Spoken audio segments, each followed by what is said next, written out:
Hello everyone. देखिए, आज हम बहुत ही इम्पोर्टेंट ग्रेशम्स लॉ यानी ग्रेशम का नियम बताने जा रहे हैं। तो इस वीडियो को पूरा एंड तक देखिएगा। देखिए, जब ब्रिटेन की महारानी एलिजाबेथ थी तो इन्होंने देखा कि देश में बहुत ज़्यादा घटिया मुद्राएं यानी कि बहुत ही बेकार पैसे चल रहे थे। तो महारानी ने सोचा कि क्यों ना बाज़ार में सारे अच्छे पैसे लाए जाएँ ताकि लोगों के हाथ में बढ़िया करेंसी रहे। तो इसीलिए उन्होंने चलन में जो हमारी है बढ़िया मुद्रा यानी कि अच्छी करेंसी डाल दी। लेकिन उसके बाद जब उन्होंने दूसरा राउंड लगाया तब भी उन्होंने यही देखा कि लोग फिर भी घटिया पैसे ही यानी घटिया मुद्रा का ही इस्तेमाल कर रहे थे और श्रेष्ठ मुद्राएं जो थीं वो चलन में नहीं थीं। लेकिन जब इसके बारे में उन्होंने सर्च करने को अपने जो सलाहकार हैं ग्रेशम से बोला, तब उन्होंने फाइंड किया कि ये जो होता है ये एक नियम है और मानव का स्वभाव भी है कि वो अच्छी चीज़ों को अपने पास रखते हैं और बुरी चीज़ों को बाहर निकाल देते हैं। तो ऐसा ही मुद्रा के लिए भी होता है कि उन्होंने अच्छी अच्छी मुद्राएं अपने पास रखी और घटिया मुद्राएं चलन में डाल दी। तो इसी पर उन्होंने ये मत दिया कि यदि देश में घटिया और बढ़िया दो मुद्राएं एक ही साथ चलन में हों तो घटिया मुद्राएं बढ़िया मुद्राओं को चलन से बाहर कर देती हैं। ये बहुत ही इम्पॉर्टेंट लॉ है और अक्सर आता है, bad money drives good money out of circulation. Good money क्या होती है? जिसमें धातु की मात्रा शुद्ध होती है या अगर पेपर में है तो वो कटी फिटी ना हो।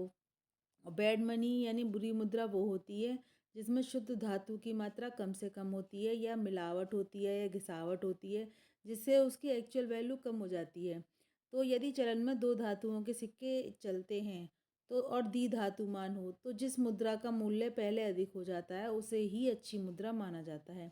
ग्रेशम के नियम की देखिए डेफिनेशन क्या है? घटिया मुद्रा बढ़िया मुद्रा को चलन से बाहर कर देती है। और मार्शल कहते हैं यदि घटिया मुद्रा मात्रा में सीमित ना हो तो ये बढ़िया मुद्रा को चलन से बाहर कर देती है।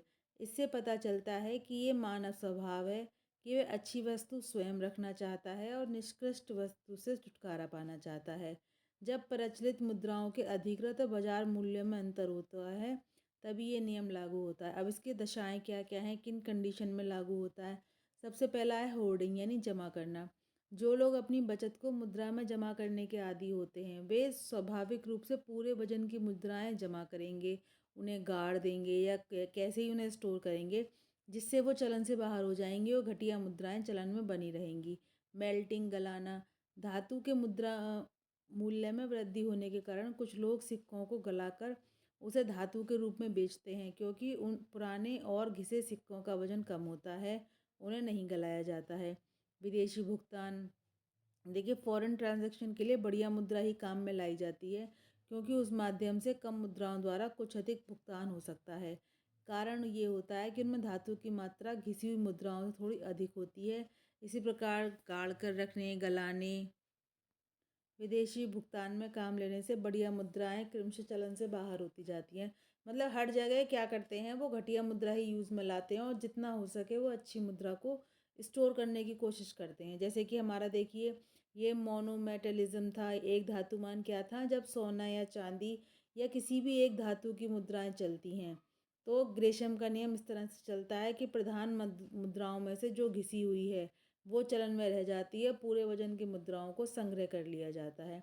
प्रधान मुद्राओं में से कुछ मुद्राओं में शुद्ध धातु की मात्रा कम और कुछ में अधिक होती है, तो अधिक शुद्ध धातु वाली मुद्राओं को संग्रह करके चलन से बाहर कर दिया जाता है।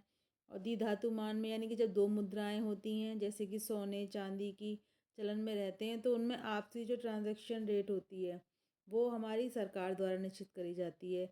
तो जिस धातु की मूल्य बढ़ जाता है तो लोग उसी धातु की मुद्रा को गलाने लगते हैं और बाकी मुद्रा जो है वो चलन में बनी रहती है। तो इस प्रकार से ग्रेशम ने ये नियम दिया था। आशा करते हैं आपको अच्छे से समझ में आ गया होगा। अगर आपको ये वीडियो अच्छा लगा हो तो इसे लाइक कीजिए, शेयर कीजिए। प्लीज़ हमारे चैनल को सब्सक्राइब कीजिए। Thanks for watching.